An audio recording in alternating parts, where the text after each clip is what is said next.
Hello बच्चों, नमस्कार। स्वागत है आपका एक बार फिर से हमारे इस चैनल पर रैंक प्लस पर। यस बच्चों, आज हम बात करेंगे विद्युत धारा नामक चैप्टर की। यस बच्चों, करंट इलेक्ट्रिसिटी, और उसमें भी एक बढ़िया सा कॉन्सेप्ट होता है that is KCL, Kirchhoff's current law.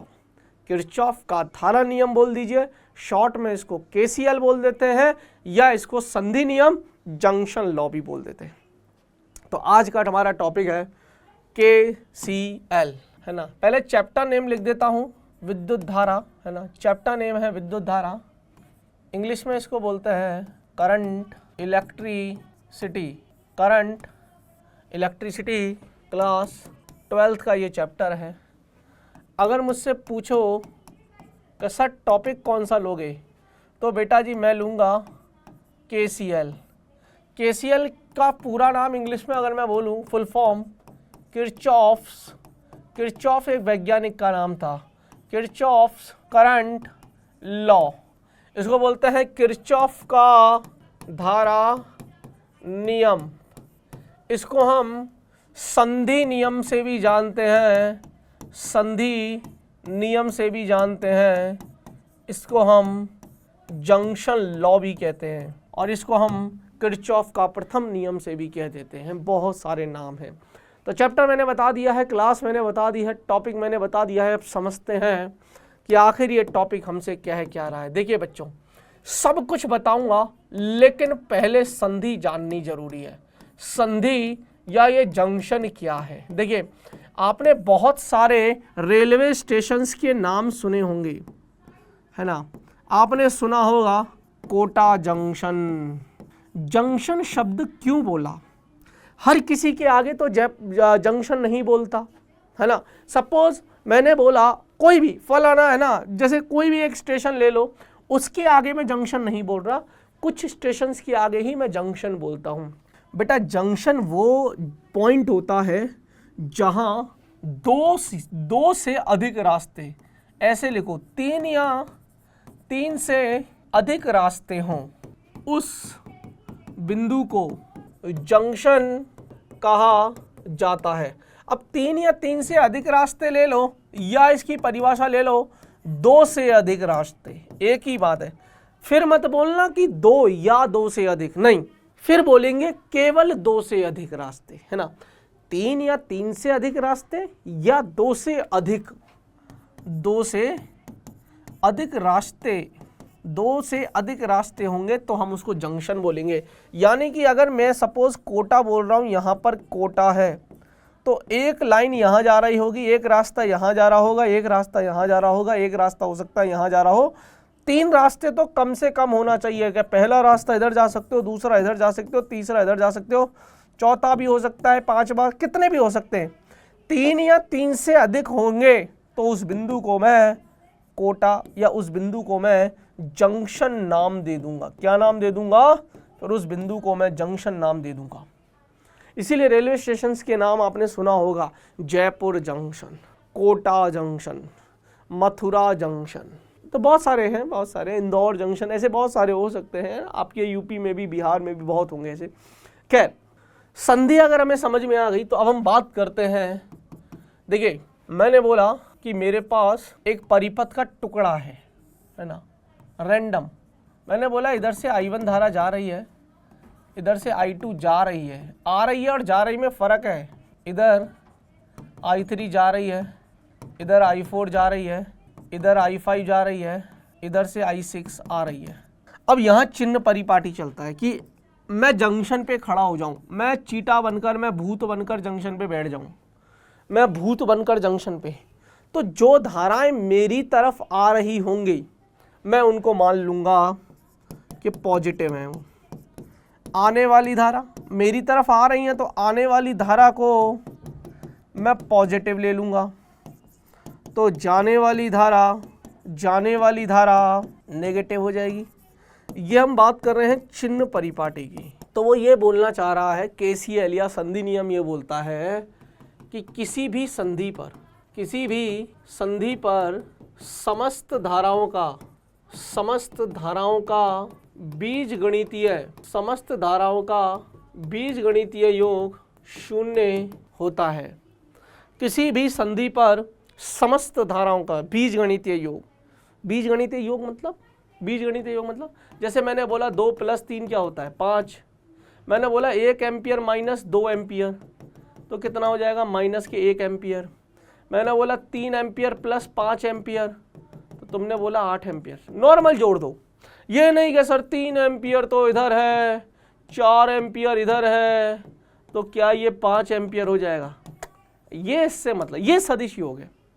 सदिश योग की तो हम बात ही नहीं करते हैं, धारा वैसे भी सदिश राशि नहीं है ना, तो ये नहीं है ना। बीजगणितीय योग का मतलब ये होता है नॉर्मल जोड़ बाकी गुणा भाग।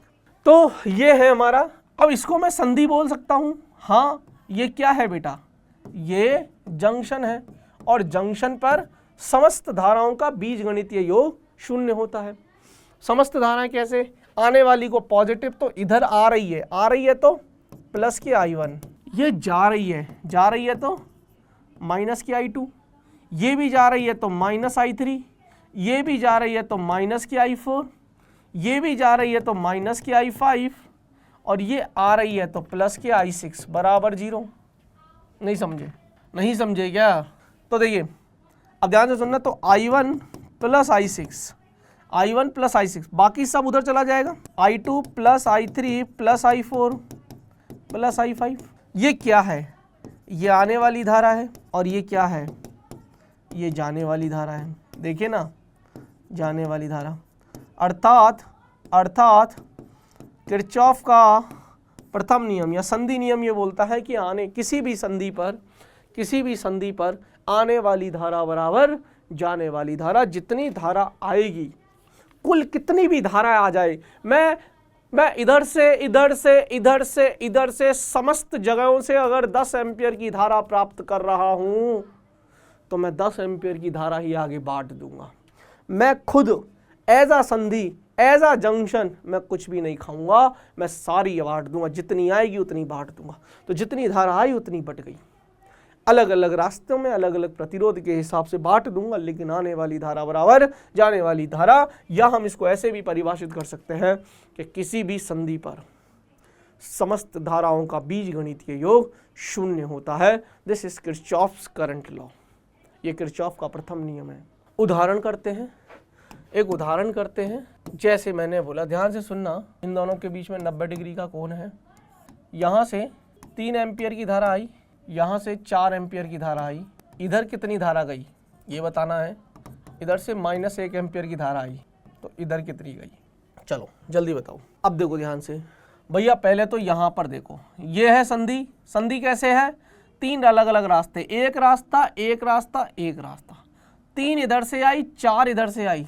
तो बच्चों को लगता है सर दोनों के बीच में 90 डिग्री का कोण है, कुछ कोण 90 दिख रहा है, 3 और 4 का 5। नालायकों, सिर्फ और सिर्फ बीजगणितीय योग। आने वाली धारा को पॉजिटिव तो आने वाली धारा 3 और 4 आई बराबर जाने वाली, तो 3 और 4 7, तो इधर आएगी 7 एम्पियर की धारा। अब सुनो, 7 एम्पियर की धारा आई तो ये इसका आंसर तो मिल गया। अब इसकी बात करते हैं। अब 7 एम्पियर, यहाँ माइनस के 1 एम्पियर इधर है, इसका मतलब है कि प्लस के 1 एम्पियर इधर है। अगर मैं -1 एम्पियर इधर बोल रहा हूँ तो +1 एम्पियर इधर है। 7 में से 1 उधर चली गई, इधर बचेगा 6 एम्पियर। बच्चा कई बार गलती कर जाता है कि सर 7 और 1 8 एम्पियर। 7 है, -1 एम्पियर अगर इधर है तो उधर 1 + 1 एम्पियर है ना, या 7 और -1 6 एम्पियर, सीधी सी बात है, 6 एम्पियर इधर जाएगा। ये है आपका बीजगणितीय योग समस्त। अब हम एक और बढ़िया एग्जाम्पल करते हैं, सुनिए ध्यान से सुनना, बहुत सिंपल है। 4 वोल्ट 2 वोल्ट 1 ओम 2 ओम 2 ओम। मुझे प्रत्येक प्रतिरोध में धारा का मान ज्ञात करना है। अब करोगे कैसे, संधि नियम लगाएंगे। पूरे परिपथ में एक बिंदु को 0 विभव पर मान लो। सुन ले, पूरे परिपथ में एक विभव को 0 बिंदु पर, किसी भी बिंदु को 0 विभव पर मान ले। ये 0 है तो इसका भी 0 होगा, क्योंकि these are the connecting wires. अब बोलते हैं कि कनेक्टिंग वायर्स का प्रतिरोध जो होता है वो 0 नहीं हो सकता, किसी भी तार का प्रतिरोध 0 नहीं कर सकते। आदर्श स्थितियों की अगर बात करें तो वो अलग है। तो तार है तो आर है, कुछ ना कुछ तो होगा। लेकिन इन प्रतिरोधों के सामने इनका प्रतिरोध ना के बराबर हम मान लेते, तो इनको नगण्य मान लेते हैं, है ना। तो मान लेते हैं कि भैया पोटेंशियल ड्रॉप या विभव पतन हुआ ही नहीं। तो कनेक्ट है, इसका 0 है। अब ये 0 है तो यहाँ पर प्लस के 4 एम्पियर है, ये 0 है तो ये 0 है, ये 0 है तो ये प्लस के 2 एम्पियर। क्यों? क्योंकि बेटा ये उच्च विभव है, ये निम्न विभव है, और बैटरी प्रोवाइड्स क्या? पोटेंशियल डिफरेंस, विभवांतर। तो 2 वोल्ट का विभवांतर आना चाहिए। अगर आपने इसको 0 बोल दिया तो यहाँ या तो +2 हो सकता है या -2, लेकिन -2 अगर मैं यहाँ लिख दूँ तो फिर ये उच्च हो जाएगा, ये निम्न हो जाएगा, जबकि बैटरी में ये उच्च होना चाहिए, तो फिर 0 से बड़ा +2 ही हो सकता है। यहाँ पर भी वही 0 और ये 4 वोल्ट का विभवांतर है, तो या तो -4 लिख दूँ तब भी 4 वोल्ट का आएगा, लेकिन माइनस नहीं लिख सकता क्योंकि ये उच्च विभव वाली साइड है। अगर मैं 0 को बोल रहा हूँ तो 0 से फिर बड़ा प्लस ही हो सकता, -4 नहीं हो सकता। ठीक है, तो ये आ गया। अब यहाँ से हम बात, पता नहीं यहाँ पर क्या है, तो यहाँ पर हमने मान लिया ये x, नहीं पता तो मानना पड़ेगा। अब समस्त धाराओं का बीजगणितीय योग 0। मैंने बोल दिया कि इधर I1 जा रही है, तीनों में धाराएं जा रही हैं, इधर I2 जा रही है, इधर I3 जा रही है। तो देखो I1 + I2 + I3 समस्त धाराओं का बीजगणितीय योग, तीनों जा रही हैं तो तीनों प्लस ले ली, जाने वाली धारा प्लस। सर आपने तो माइनस ली थी, कोई बात नहीं यार, जाने वाली धारा प्लस ले लो माइनस ले लो, मैंने प्लस लेके नहीं 0 कर दिया, या माइनस भी लेता तो एक ही बात है बेटा जी, वो है ना। अब देखो, अब I1 निकालूं, I बराबर V/R, तो V मतलब विभवांतर, तो x - 4, धारा ऐसे बह रही है तो x बड़ा होगा, तो x - 4 बटे प्रतिरोध 1 प्लस I2 x - 0 बटे 2 प्लस x - 2 बटे 2 बराबर 0। इसको सॉल्व करिए, x आ जाएगा तो धारा आ जाएगी। तो देखिए x - 4 या लघुत्तम ले लेते हैं, ख़त्म करते हैं, है ना, सॉल्व हो जाएगा सीधा सीधा। 2 ले लिया तो ये हो जाएगा 2x - 8 प्लस x - 2, ये 0 हो जाएगा। 2x 2 ये 4x आ जाएगा, 4x - 10 बराबर 0, x बराबर 10/4, 2.5 वोल्ट, यानी कि इसका विभवांतर 2.5 वोल्ट है। अब सुनो, 4 और 4 में से और 2.5 में से कौन बड़ा? ये बड़ा, तो जो मैंने दिशा मानी वो गलत मानी, तो I1 की वैल्यू ऑटोमेटिक नेगेटिव आ जाएगी। तो अब सही वैल्यू क्या आएगी? विभवांतर कितना? 1.5 का, I बराबर V/R, विभवांतर है 1.5 का बटे R1, तो 1.5 एम्पियर की धारा इसमें जाएगी। 2.5/2 तो ये 1.25, ये तो सही माना है मैंने, तो ये हमेशा पॉजिटिव आएगा, 1.25 एम्पियर।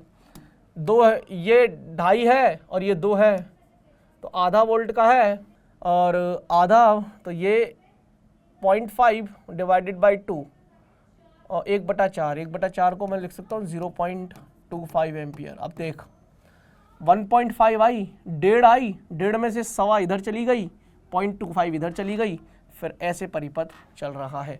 तो आंसर आ गया।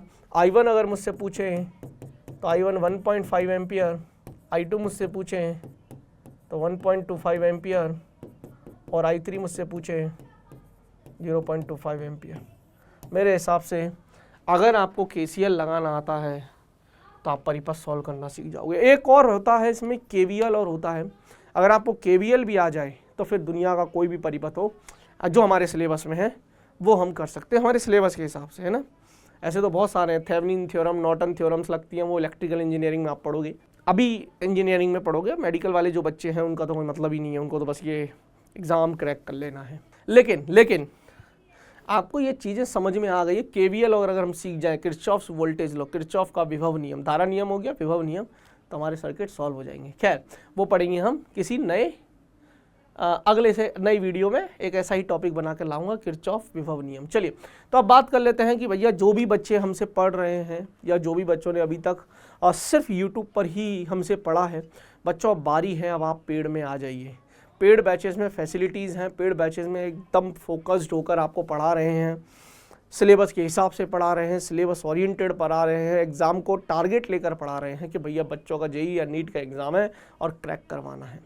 ठीक है, तो इसके लिए करना क्या होगा, हमारे बैचेस में आना पड़ेगा। हमारे बैचेस लॉन्च हो गए हैं, कुछ बैचेस हैं जो लॉन्च हो रहे हैं, होने जा रहे हैं।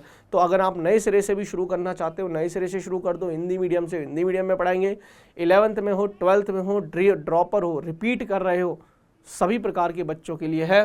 बस फ़ोन उठाना है 9116 300 300 9116 300 300। चलिए तो बेटा जी बस अब आज के लिए इतना ही, मिलते हैं अगली क्लास में। तब तक के लिए अपना ख्याल रखिएगा, हंसते रहिएगा, मुस्कुराते रहिएगा और हाँ जुड़े रहिएगा हमारे साथ, आपके अपने सौरभ सर के साथ, आपके अपने रैंक प्लस के साथ। Bye bye.